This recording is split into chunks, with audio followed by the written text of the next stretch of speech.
Welcome back. We are now gearing up for the next session by Professor Vinayak Kulkarni. I request our head of the department to felicitate Sir with a token of appreciation.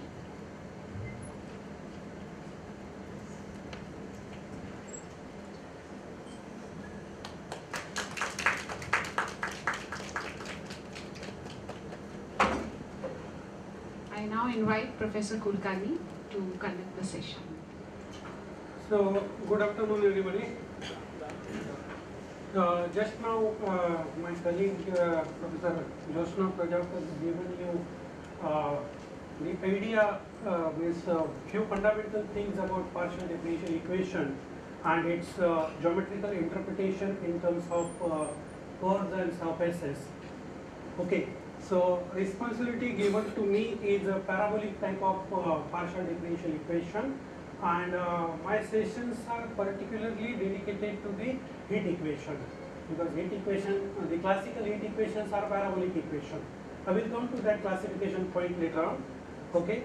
So, all these 4 sessions what you are assigned to me, I will just give you idea about the development of the heat equation, some fundamental properties, and of course few applications. So,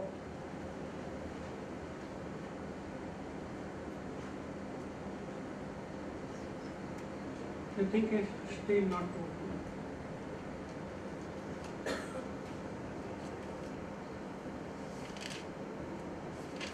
So, this is the content not only today's talk but tomorrow and even on Friday. So, I will just start what is the necessity of learning this partial differential equation and related fundamental mathematics. I will cover few basic definitions, and as I told you, I am going to cover the particularly heat equation related properties. So, I will start with the classical law of heat conduction given by Fourier, then separation of variable methods, Fourier series method.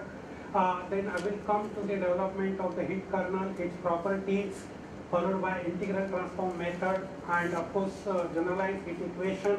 Whatever possible, of course, then Gaussian kernel, and I will conclude with the application derivative problem in the unit days, and of course Poisson integral formula. So this, and if time permit, then little bit at the end I will talk little bit about what type of research can be done in this particular field. So this is the content of my talk so far.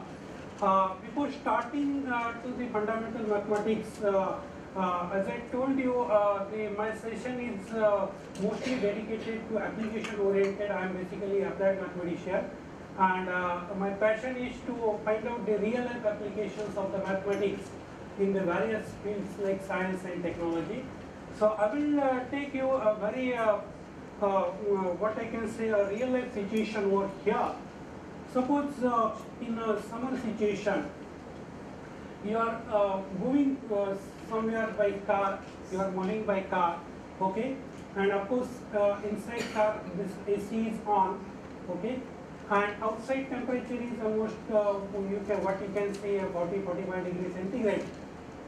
So now, have you ever imagined you are traveling by car, okay, and the roof of the top, the upper surface, this outer layer of the top, roof of the top is subjected to 45 degrees centigrade, whereas the inner layer of the same rooftop is subjected to suppose 20 degrees centigrade because AC is on.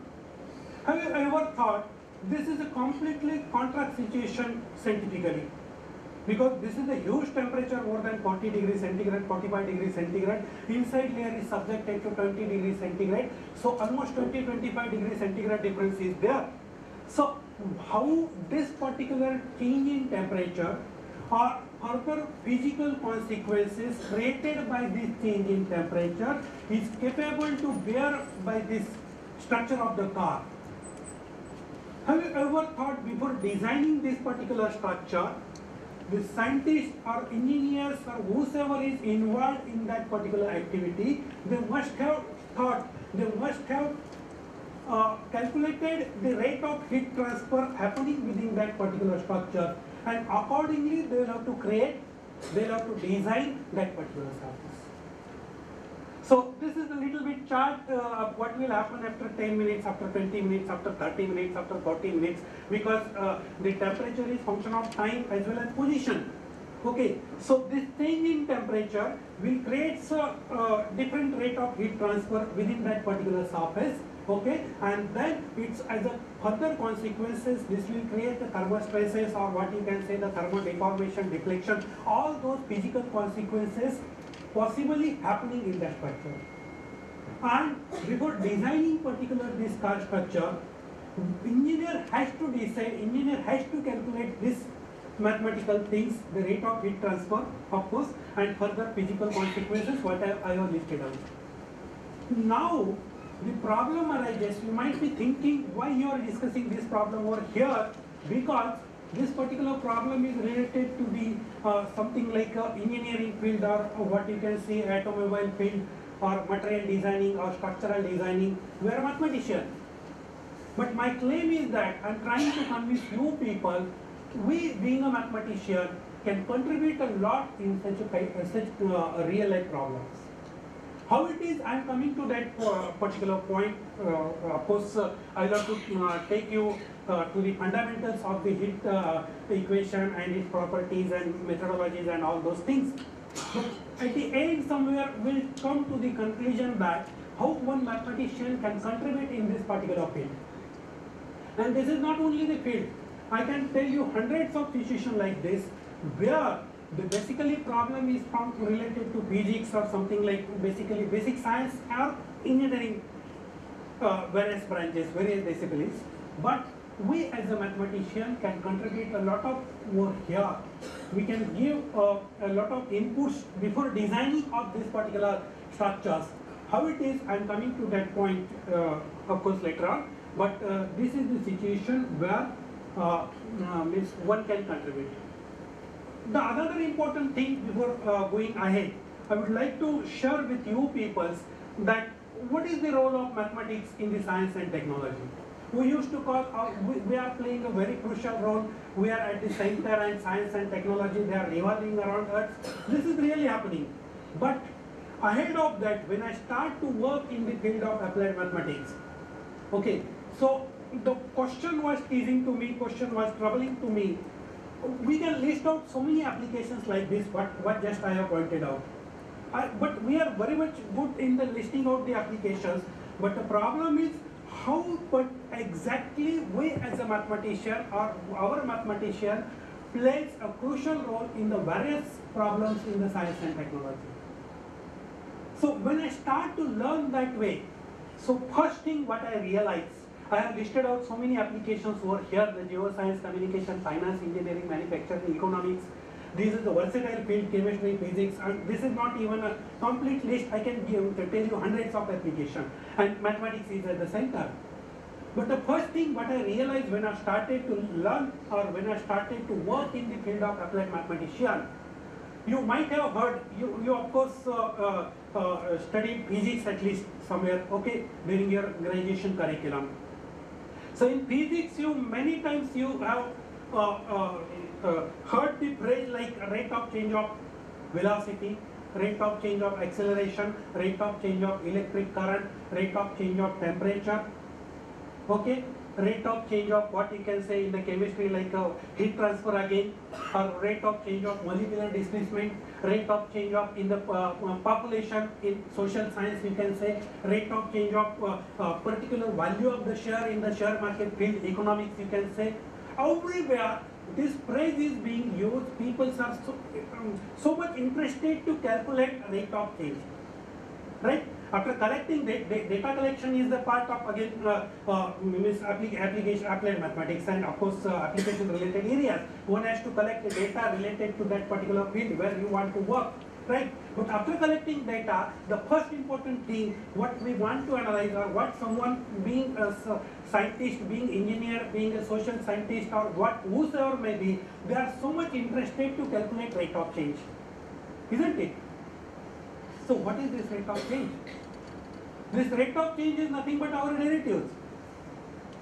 Rate of change is nothing but our derivatives. And whenever these peoples, maybe physicists or maybe from the science or technology engineering field, whenever they are talking about rate of change, the role of mathematics starts there. That is the beginning where we are connected with those other disciplines, right? So rate of change, I told you it's a derivative. Now derivative normally taken out with respect to as far as the mathematics related field is concerned. I have written there dy by dx or dy by dt or both.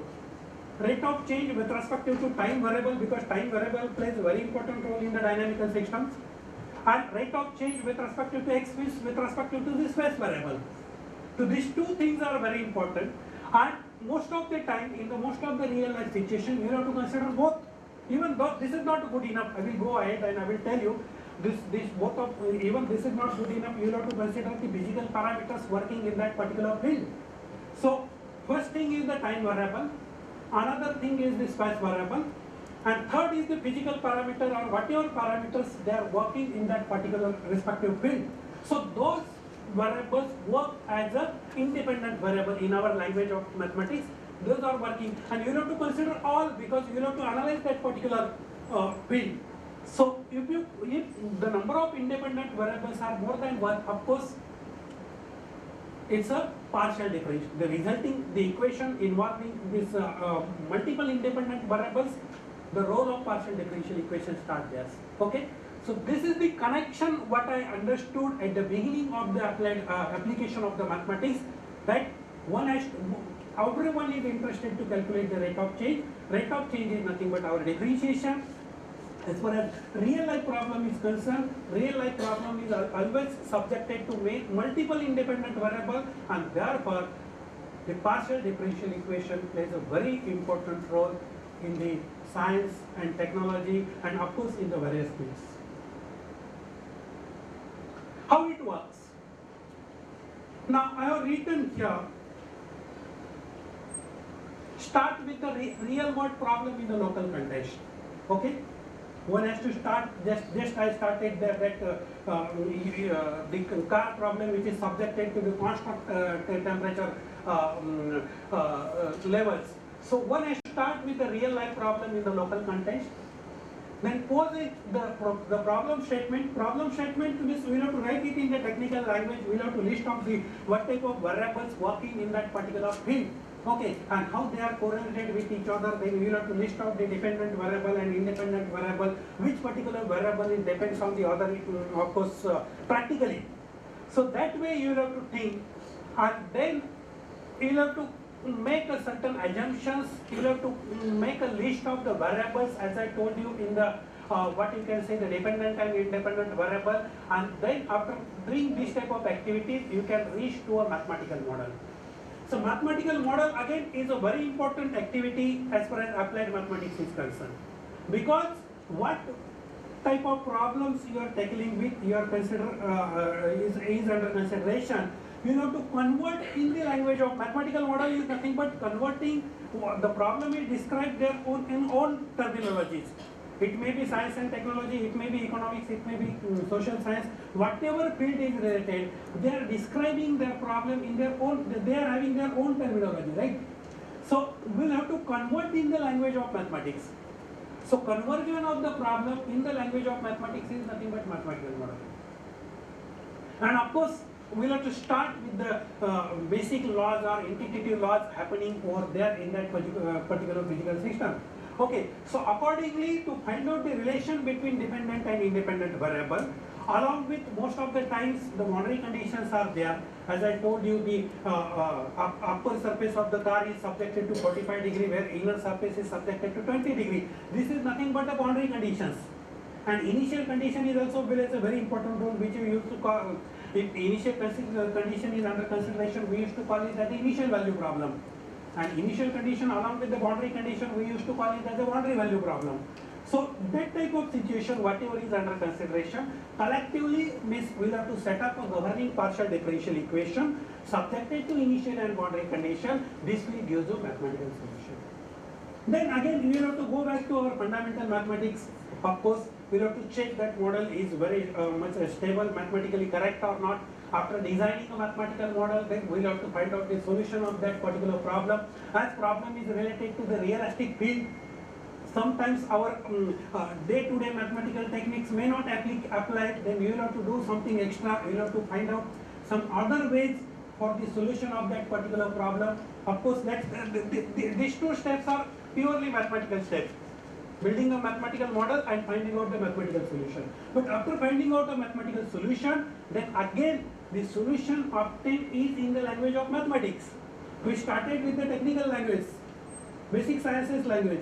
Then again we will have to interpret those mathematical solutions in the language of whatever we have taken up that particular problem. So then we can interpret about that particular thing. Okay, and of course doing this activity we will have to check that model is correct, it is stable, mathematically it's a well posed problem, something like that. I will come to that point little bit and then I will start my basic problem. Okay, so this is the what you can say algorithm where this particularly mathematical modeling and of course application works. So here real life problem followed by mathematical modeling. Then this mathematical modeling most of the times they are in terms of differential equation, or ahead of that I can say it's a partial differential equation subjected to various boundary conditions. So this will give you boundary value problem. Then we will have to find out the solution of that boundary value problem. After finding out the solution of the boundary value problem, then physical interpretation of that particular solutions, and then we can come to the conclusion. So this is how the application works. One can have approach for the application of mathematics in the real life field. Okay, so this is just little bit about this. And of course the another importance of the partial differential equation, as I told you, we are very good in pure mathematics. In the day-to-day mathematics we are learning algebra analysis and many things. Okay, so this is suppose the domain of pure mathematics. Applied mathematics, as I told you, we will have to go outside, we will have to find out the real life application, we will have to find out our role, what we can contribute in that particular field. So this is the applied mathematics, okay. But being a mathematician, basically being a mathematician, what I think, these two should not be isolated. So how they can connect, how one can connect? So they are connected by partial differential equation. And already I explained the importance of the partial differential equation.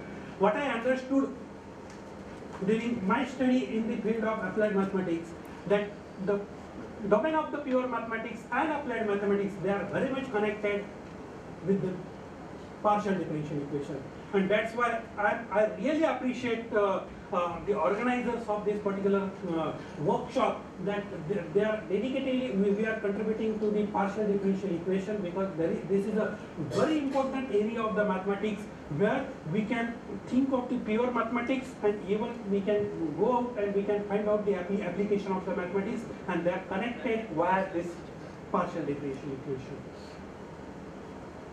Basic definition already Madam had told you, so I will not spend more time over here. That's the derivatives of the dependent variable with respect to independent variable. The derivatives may be of the higher order and mixed derivatives, and of course the relationship between them. So I will not waste more time over here. Okay, so this is the definition of the partial differential equation. This is the important point that we will stress on the second order partial differential equation. So this is the expression where this second order partial differential equation can be written. Here this A, B, C, D, these are the functions of independent variable x and y, whereas u is the dependent variable which depends on the independent variable x, y. Okay, so this is the second order derivative of u with respect to x.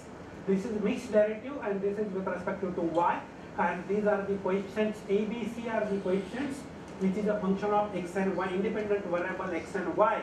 Okay, and this is mixed term, something like first order derivatives and even independent variables and dependent variables, some terms are there.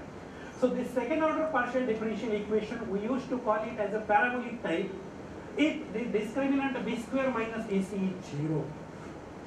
If you find out the if you select this value of ABC, and if you calculate this discriminant b square minus AC, if b square minus AC is 0, then corresponding second order partial differential equation, we used to call it as a parabolic differential equation. The heat equation, classical heat equation, I am not talking about non-classical stuff. So classical heat equation or diffusion type problems, they are parabolic. Okay, Hyperbolic means what? Yeah, the b square minus ac is greater than 0.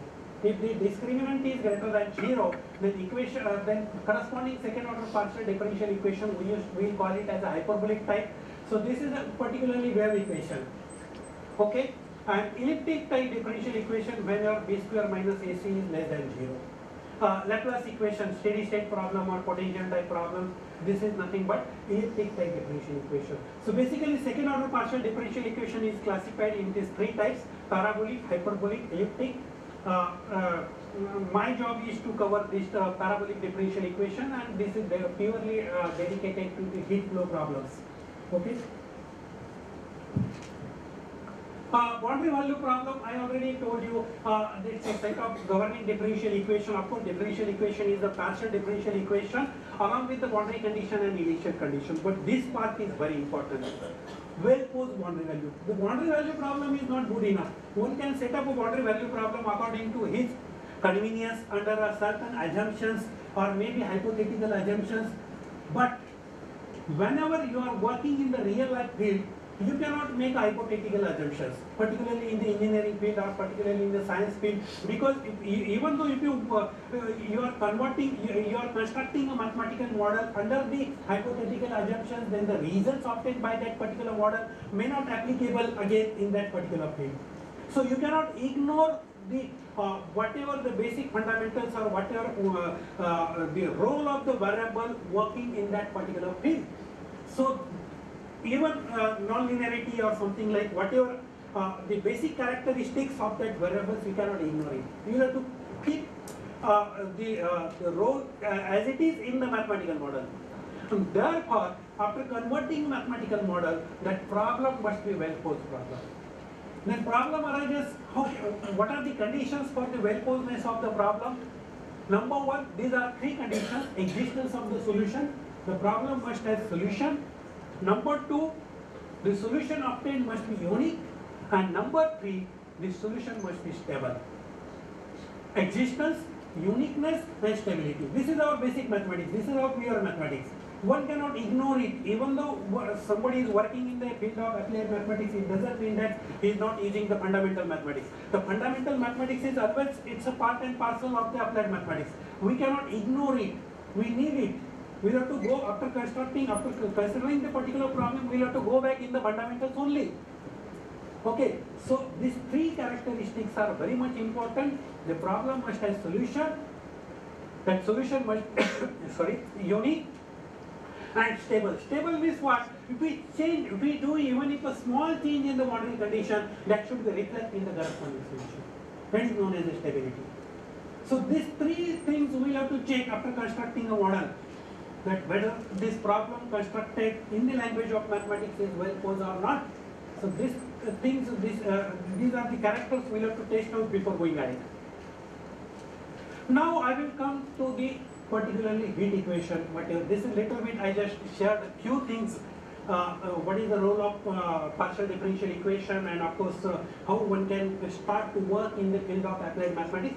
This is little bit the few sites I have dedicated to this particular. I will start now. The basically whatever assigned to me, that is nothing but the heat equation and parabolic type of heat equation. So whenever we are talking about the heat equation, of course, the rate heat transfer, basically the process of heat transfer, little bit I will go in physics also, because once you are talking about the application of the mathematics, we cannot ignore, you cannot restrict yourself within the boundaries of mathematics. We have to go out, we have to learn the basic fundamental of that respective fields. We cannot ignore it. Okay, so as I am going to talk about the heat equation, so little bit I will talk physics related things, and then its correspondence in the mathematical equations and whatever relevance in the mathematical equations, I will come to that point. So heat transfer, basically three modes are there: conduction, convection and radiation. You might have learned during your physics, basic physics or whatever the thermal physics. Okay, so as we are a mathematician, conduction, convection, radiation, these are the three modes of heat transfer. So we are very much interested in the calculation of that particular physical process. So how can we calculate the rate of heat conduction? How can we calculate rate of convection? And how can we calculate rate of radiation? Firstly, let me tell you what is conduction. The process of heat transfer within that conductive material. If this particular end is heated up, okay, then it will start to conduct in this another area. Heat always flows from higher temperature level to lower temperature level. That's what physics we know. Okay, so the rate of heat conduction is nothing but that is the conduction mode. Convection means what? Once this particular conductive material is heated up, then it will start to exchange the heat within the surrounding media. That is nothing but a convection. And calculation of that rate of convection, again I am using that word what I started, the rate of convection. Okay, this is the convection, that is how this particular heated body is exchanging heat within the surrounding media. And third is rate of radiation, that is the absorption of heat. So rate of conduction is calculated by Fourier's law of heat conduction. Rate of convection, you might have studied your differential equation, that Newton's law maybe in the 12th standard. Okay, and Stephen Boltzmann's law is applicable for calculating in the rate of radiation. Now, origin of the heat depletion problem. I will take back you in the beginning of the 19th century. Here, this particular scientist, Fourier, okay, he is a French mathematician and physicist, of course. He converted a particular problem. Okay, he designed a mathematical model of heat diffusion process, of course, and then he came across so many mathematical things, as I told you at the beginning. Okay, and then he interpreted so many things about these heat diffusion problems. Okay, so here, what was his problem? The same problem he took under the consideration. He considered a particular conductive material having area A, length is L, thermal conductivity is K, okay, rho is the density. These are all the physical properties, and as I told you at the beginning that we cannot ignore these physical properties while designing a mathematical model of that particular system. So this was the problem considered by Fourier himself at the beginning of the 19th century. Somewhere in the 1807 he designed that Fourier law of heat conduction. So this is the conductive strip. This is the good conductor of heat, of course. Okay, the one end is subjected to T2 temperature, other end is subjected to T1 temperature, and these are the physical properties. Briefly, I can tell you the thermal conductivity is nothing but the ability of heat conduction within that solid, and thermal diffusivity is nothing but the ability of heat storage within that solid. Okay, these are the very important. Density, you know, mass per unit volume. Okay, and QXT is the internal heat energy per unit volume. So these are the physical properties, and this is the problem considered by Fourier himself. Then what he did, firstly, he designed a heat conduction law. What is this heat conduction law? In the 1807, I told you at the beginning, here 1807, he derived the relation between the quantity of heat flow and temperature gradient. Gradient is our mathematical quantity, you know it very well. Okay, so the quantity of heat flow in isotropic media. Isotropic media means the material is classified into two types, particularly isotropic and anisotropic. Isotropic means this conductive material conductive properties like thermal conductivity, thermal diffusivity, they are not depends on the direction. The thermal conductivity, thermal diffusivity, these properties are same in all directions. Like metals are isotropic material. Otherwise, if they are depends, they are varying according to the direction, then material is known as the anisotropic material. So this law is purely dedicated to the isotropic only. For example, wood may not burn same at all in all directions, and there are certain physical reasons. I will not go that particular physical properties over here, but I have written here isotropic. That's why I am just explaining. Isotropic means conductivity, means conductive properties are same in all directions. That you can say. Okay, so here the rate of heat flow of heat energy per unit area is proportional to the temperature gradient. Here Q is nothing but the heat energy, rate of heat flow energy per unit area is directly proportional to the temperature gradient, And of course proportionality constant is nothing but K. K is nothing but again the thermal conductivity. He came to that conclusion later on. And negative sign is there because heat always flows from higher level to lower level. And that's why negative sign is there. This is the law developed by Fourier himself in the 1807 when he started to work in the heat diffusion problems. Okay, so this U is nothing but the temperature flowing in that particular conductive material, which is a function of position x and time t. Even heat flow is also a vector quantity, of course, and which is a function of x and t. Okay, and this is the what you can say Fourier law of heat conduction, which plays a very important role as far as heat diffusion problem is concerned. This law don't have any mathematical proof. This is an experimental law. He collected just the data that what kind of the temperature gradient is precise and how much heat flow within that conductive, and then he found a perfect correlation between these two quantities. So this is experimental law. I will not go more detail over here because this is just physics type, what you can say, the properties of that particular material. So I will skip this. And here now for the simplicity, and even at the beginning Fourier himself considered one-dimensional problem only, and therefore I will rewrite this Fourier law of heat conduction in this way. As the temperature gradient, we are considering one-dimensional problem, so heat is flowing along x direction only, and therefore this temperature gradient is written as a dy by dy x. Okay, so that Q is equals to minus kappa. Kappa is nothing but the thermal conductivity of the material under consideration, and dy by dy x. So this is the this law we will take under the consideration while designing a mathematical equation of the heat conduction problem. Now, now here, as I told you, Q, which is a function of x and t, is the heat energy per unit volume within that bar under consideration, within that whatever material under consideration at point x and at time t. Okay, now what will happen over here, that is the rate of heat energy per unit volume, that is dq by dt, because Q is the rate of heat energy with respect to time, is directly proportional to the rate of change of temperature flowing within that bar under consideration, and the proportionality constant, again he developed this second law, is directly proportional to the specific heat capacity and density. So he developed the relationship between the rate of heat energy and rate of temperature flow within that particular material.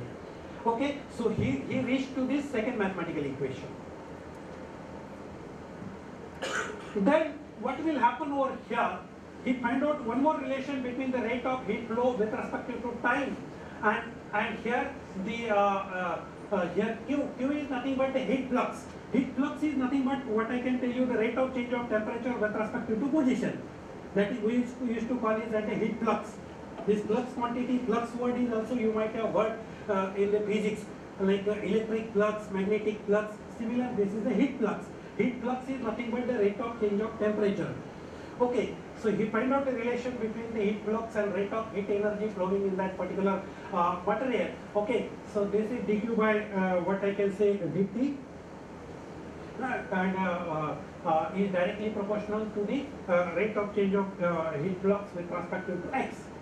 And then now one can combine these two equations because all these quantities are related to rate of heat flow energy, and therefore combining these two equations we can he reach out to this particular equation, because we will just combining these two equations we can reach to this particular equation, right?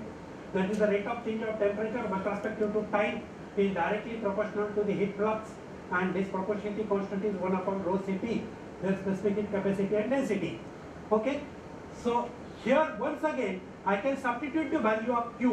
What is the value of Q according to the Fourier's law of heat conduction? He stated at the beginning his rate of change of temperature with respect to position. So substituted over here, and then he can reach to this particular equation. Okay, rate of change of temperature with respect to time is equals to the second derivative of U, that is temperature with respect to position, and the proportionality constant is kappa upon rho Cp, where kappa upon rho Cp, as I told you, kappa is the thermal conductivity, rho Cp is the product of density and specific heat capacity, and this particular ratio is nothing but the thermal diffusivity of the material. This is physics related property, so I can substitute here as alpha, and then he reached to this particular equation. This is known as the one-dimensional heat equation. The Fourier himself, at the beginning of the problem, he designed the heat equation by this way. So this is a one-dimensional heat equation, and of course, if you calculate its discriminant, this is, you will get that it is a parabolic type of partial differential equation. So this is a one-dimensional heat equation here. Okay. Now he considered one particular problem. Okay, in 1822. All this is work done by Fourier himself. He found out the relation between the heat flux and temperature gradient in 1807, and then in 1822 he considered this particular problem. He considered one again a conducting material, okay, whose initial temperature is f of x, is an unknown function f of x, okay, and these two ends, the length of this particular metallic rod, this is the metallic rod is under consideration. Heat flow is calculated around the x direction only, and this end is nothing but x equals to 0. This particular end is nothing but x equals to L. L is the length of that particular metallic rod, okay, and the temperature U is nothing but the temperature, which is a function of position x and time t. Now here both of these ends are subjected to 0 temperature. X is equals to 0, temperature is 0, x equals to L, temperature is 0. And then what is the temperature over here? Basically this rod is heated up initially at t equals to 0, and it is given in general by the function f of x. So this is the problem, and he was interested to calculate the rate of temperature flow, or what you can say the temperature at a particular point x at a particular time instant t. This was his problem. Then what he did, now this is the mathematical model of this particular problem. Now of course the one-dimensional heat equation is perfectly fit for this particular physical situation. So this is the governing differential equation, okay.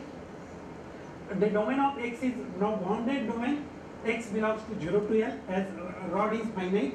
So 0 to L, length of the rod is L, time variable is always initially 0 and onward, 0 to infinity you can say. The initial condition that whenever t is equals to 0, the temperature is f of x, and boundary condition as I told you, x equals to 0 and x equals to L, temperature described is 0. So this equation 1, 2, 3 describes the mathematical model of this particular problem. The problem is very simple, but this will give you a better idea about the development of the heat equation. Okay, so now here this is the boundary value problem, and now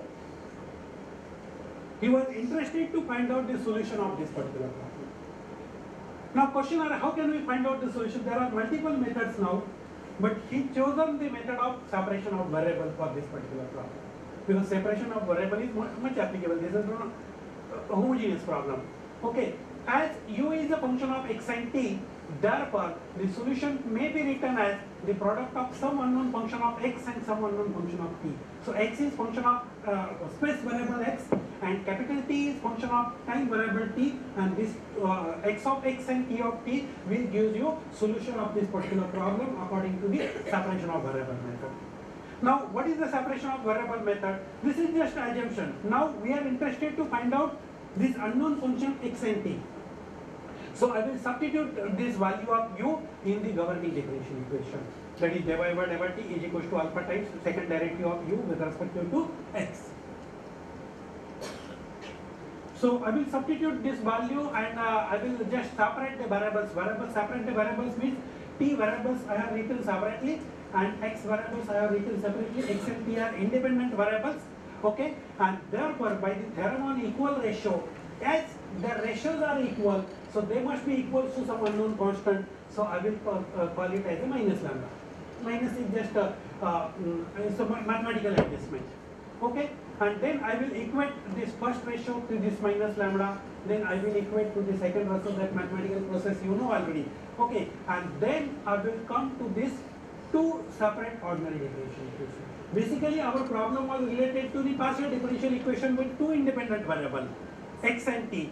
Now, with the help of separation of variable, the problem is converted into two ordinary differential equations. One is for x and other is for t. Is that correct? Of course, the x variable is second order derivative is there, and t variable first order as our differential equation is parabolic type. Okay, and then we will solve this particular ordinary differential equation separately. So on solving this separate partial differential equations, I will get value of x, I will get value of t, and then I will put it in the that product and I will get the final solution. So here again I will have to consider the various cases of lambda, because lambda is still unknown to us. We don't know what is lambda. Lambda is the constant of proportionality, or what I can say that by theorem on equal ratio it must be equal to some unknown constant, but still that constant is unknown. I will have to find out it. X of x function is also unknown. I will have to find out it. T of t function is unknown. I will have to find out it. So those activities I will have to do mathematical things over here. So one thing that I need to consider all the possibilities. What will happen if lambda is negative? What will happen if lambda is 0? And what will happen when lambda is positive? So whenever lambda is negative, then the solution obtained for x is this. But as I told you, the problem must satisfy not only governing differential equation, but problem must be satisfies the boundary condition also. The boundary condition prescribes that x equals to 0. The u is 0. U is 0 ultimately here x is 0. Okay, and in order to satisfy this particular boundary condition, what will happen over here? I will get 0 solution, identically 0 solution. And same thing is applicable whenever lambda is also 0.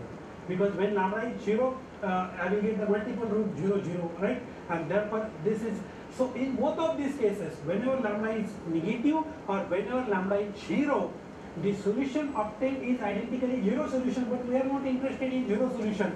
We need some non-zero solution, because temperature is flowing within that particular bar, and that must be a something non-zero quantity. So that's why these two cases can be rejected. So third condition will come when lambda is positive. So whenever lambda is positive, now I will consider these two again, the ordinary differential equation. Okay, so d square plus lambda of x is equals to 0. Now lambda is positive.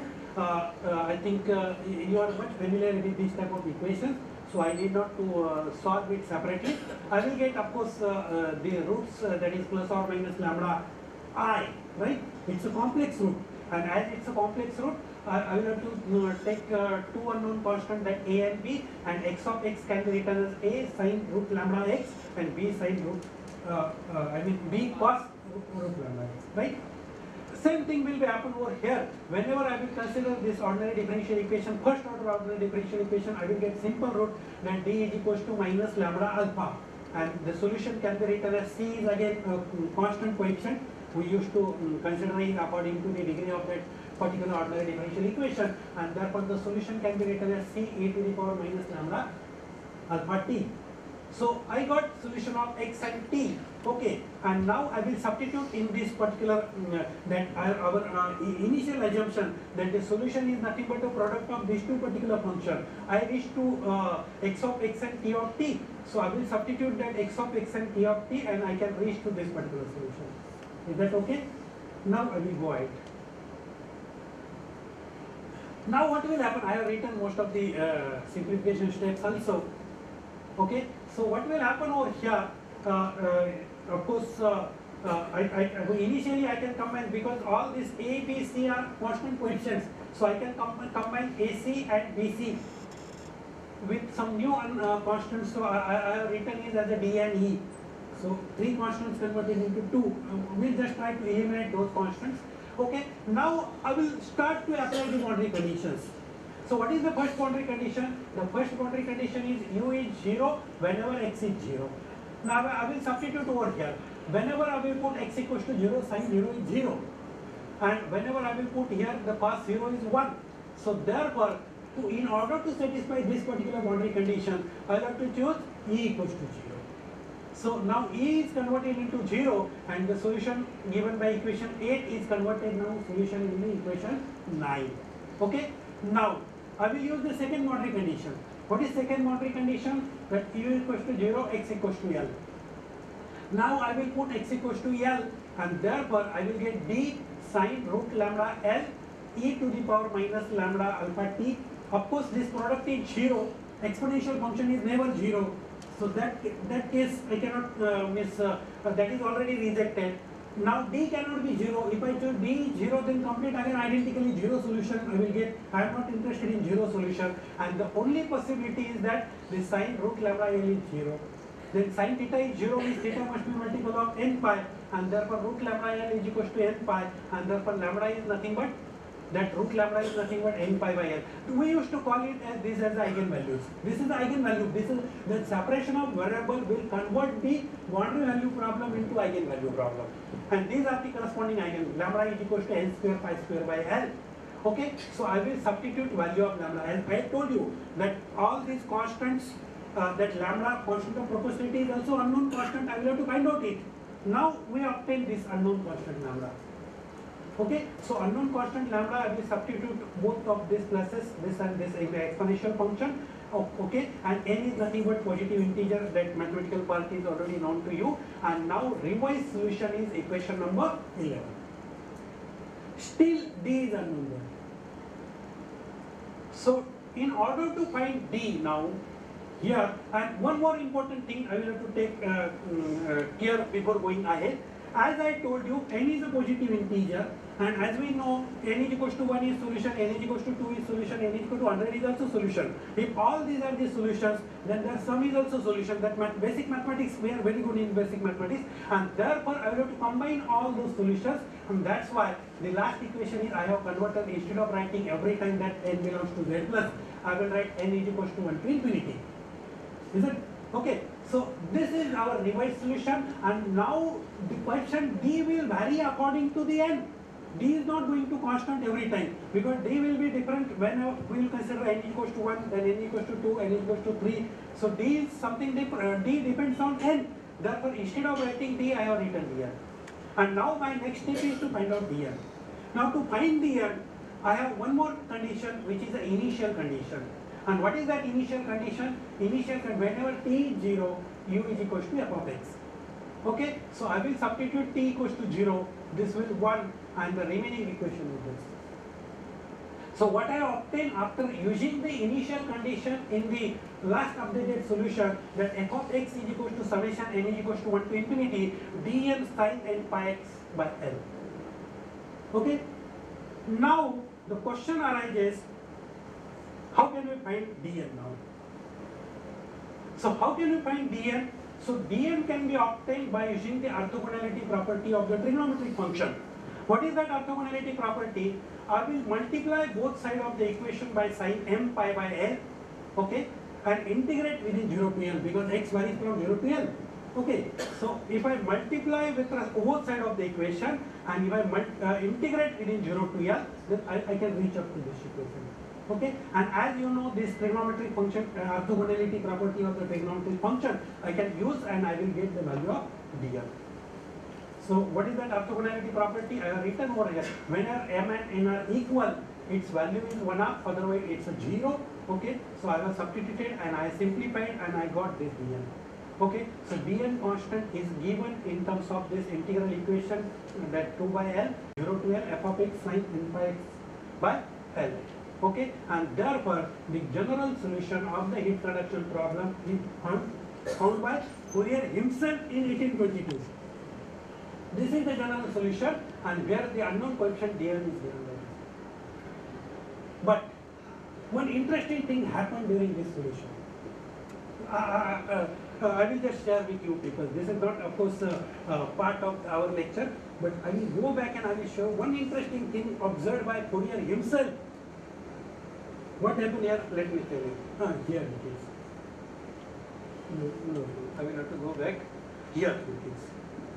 Look at this equation. What is this? This is nothing but expansion of the arbitrary function fx in terms of infinite trigonometric series.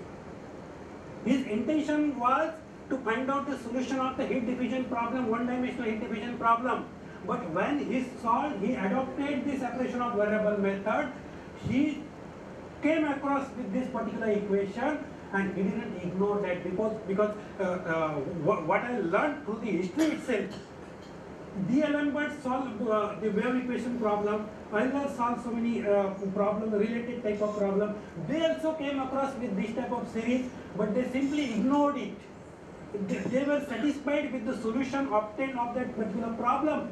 But Fourier just concentrated on this problem, and with this particular problem, with this particular equation, he started to think, as the arbitrary function fx is expressed in terms of infinite trigonometric series, can we expand any arbitrary function in terms of trigonometric function, and that was the beginning of the Fourier series. That was the birth of the Fourier series. I don't know whether you are aware of the Fourier series and related properties or not, but this is the beginning of the Fourier series. And then he started to work on that. He found out, he discussed so many another problems, and he found out under what particular conditions one can expand any arbitrary function in terms of infinite trigonometric series, and the expansion of the function in terms of trigonometric series is nothing but Fourier series. And Fourier series plays a very important role, very crucial role in the applied mathematics. Okay, so that was the beginning of the Fourier series. So this is very important problem. Okay, I think I have written all those things over here. So even look at this. In 1747, D'Alembert solved that problem. In 17, Bernoulli, who also proposed a solution, but they were not convinced. They were not satisfied. All these Euler and D'Alembert and all these mathematicians and scientists, they were not convinced that any arbitrary function cannot be expressed. But Fourier just started to work on that particular problem, and later on he came to the conclusion that an arbitrary function which satisfies the Dirichlet condition can be expressed in terms of infinite trigonometry. So that is a very interesting story, and that's why at the beginning only I added this. This is one problem. I will just give you people. This is also a one-dimensional heat equation in the bounded domain. Bounded and unbounded domain also I will come to that particular point. Now only the change what I did, the fx is I have just written by a particular function. Okay, so you can try this problem later on. Okay, I don't know how much time is there. It's already 1 o'clock. You just tell me, sir. 5 minutes. Okay. I will stop here because this is a development of heat kernel. So I will just cover this particular problem in the next lecture. If you have any doubt up till now, whatever I discussed with you people, so you please feel free to ask me questions. I would like to listen from your side. Okay? You tell me. Yes, sir. Any specific reason why the starting endpoints are differential zero? Not a specific reason, but he was just started to work. That was just the beginning of this type of problem. Later on, people solve the problem with the non-zero boundary condition also, and the huge development is happening in this particular field. I am also working in the same field, so development is very much development happening later on. But maybe at the beginning he might have thought that he just start with the zero boundary condition, and later on he came to the non-zero boundary condition also. Okay. Any question, please? Yeah, good afternoon, sir. What are the research opportunities in the heat equation process, sir? Sorry? What are the future research purpose in this heat equation process? Research purpose, as I started at the beginning, there are so many real life problems, particularly engineering based problems. They need to calculate this rate of heat transfer, and of course this rate of conduction, rate of convection, rate of radiation, and then accordingly they can go ahead the material designing and structural designing. So this heat equation and related properties and whatever mathematical theory plays a very important role. Okay, in the thermal engineering and structural engineering. So this is the intention behind this particular problem. So one cannot ignore this without just analyzing the heat transfer properties. One cannot go ahead. Like I can give you so many examples, like designing of the piston in the motorbike. Piston is there. So because of fuel combustion, the heat energy is there. and heat energy creates so many further physical consequences. So they'll have to take care of all those further physical consequences, otherwise this will burn out, this will not work. So before designing all these engineering based structures particularly, one has to go for the heat transfer analysis, and even in the material designing also one has to go for the heat transfer analysis, and then only they can go ahead. And that is the reason I told you we as a mathematician can contribute a lot in this particular field, because this type of analysis, this is just a very simple problem at the beginning. But as I told you, there's so many development happen in this particular area that if time allows, then I will just little bit discuss in my last lecture. Okay. So because this is the era of what you can say nanomaterial and nanostructures and all those things. So nanomaterials are so sensitive, and one cannot ignore even a small quantity. Okay. Because as I told you, the Fourier law of heat conduction, that constant of proportionality, that kappa, thermal conductivity, is treated as a constant. But this happens up to a certain temperature level. After a certain temperature level, this becomes a function of temperature itself. Okay, so we cannot ignore it, particularly in the designing of the nanomaterial and nanostructure, by considering their sensitivity. Okay, so mathematician can contribute a lot of things over there. Ahead of that, I would like just to share with you people, here we are considering the integer order derivatives. But now, since last 10 or 15 years, people have started, even I have worked in the fractional order derivative. Okay, so many mathematical concepts are directly applicable in the real life field, and that's the reason this is a very, what you can say, interesting area. Okay. Yes, sir. Thank you, sir. If possible, you can give one model how we can apply these things in the real life situations. And I will discuss it. Time allows in the last lecture. I will definitely discuss. I will show you my own model.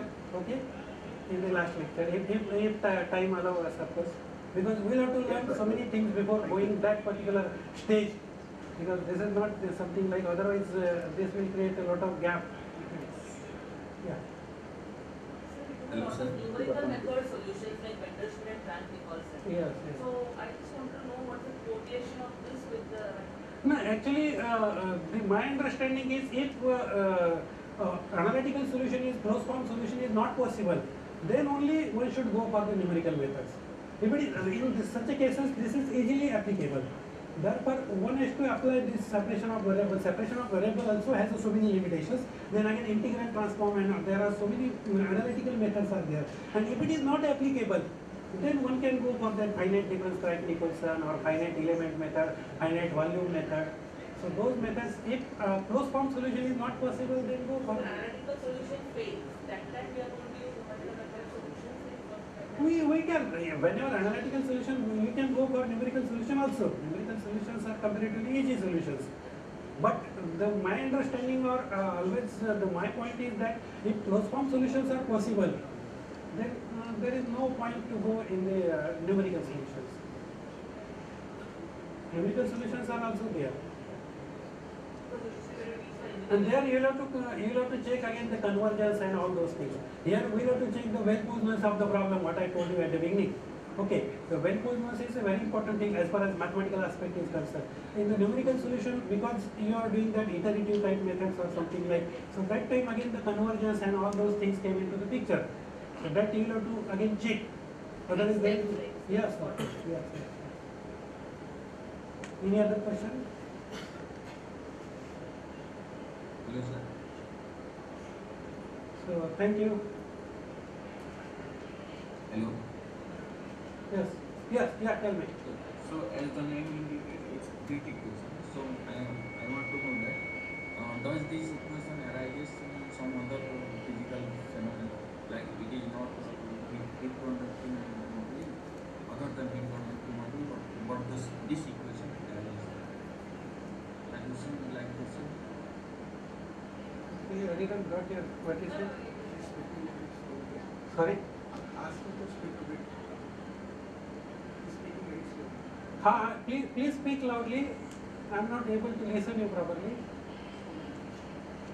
So does this equation arises somewhere else also? That means other than this heat conducting problem, was there other any problems that where this equation arises? Of course, heat equation is applicable in the heat transfer areas, but little bit this is applicable in somewhere in the what I can say in the financial mathematics also one can apply this, because this particular situation is very much applicable over there. Okay, so financial mathematics also I have seen this particular equation is applied. Diffusion of chemicals. Yes. But basically, as being a heat equation applicable in the thermal engineering or heat transfer, heat and mass transfer, but one can apply in the financial mathematics or division type problems.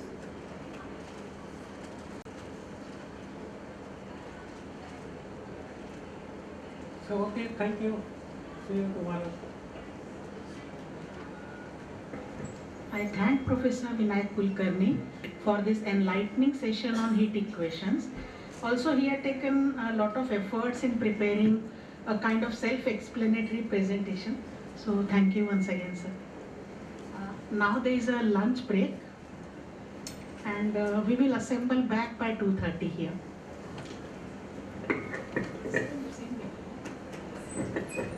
Please assemble the same venue where we had snacks in the morning.